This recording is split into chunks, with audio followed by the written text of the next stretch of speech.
முற்றியலுகரம். ஓகேவா?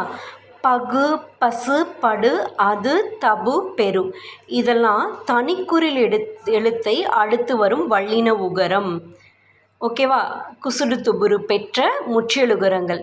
முற்றியலுகரம் அதாவது குசுடு துபுரு கடைசியில் வருது.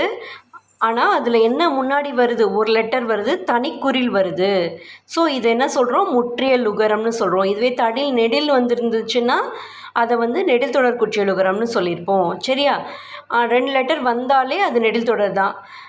பட் இங்கே நெடில் வராமல் குறில் வந்திருக்குது. அதனால் இதை குசுடு துபுரு முன்னாடி இருக்கிற அந்த குறிலோடு சேர்ந்து வந்திருக்கிறதுனால இது என்னன்னு சொல்கிறோம்? முற்றியலுகரம் அப்படின்னு சொல்கிறோம். ஓகேவா?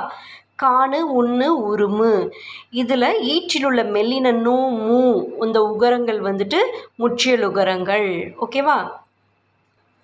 எழு, தள்ளு, கதவு இதுவும் முற்றியலுகரம் தான். சரியா?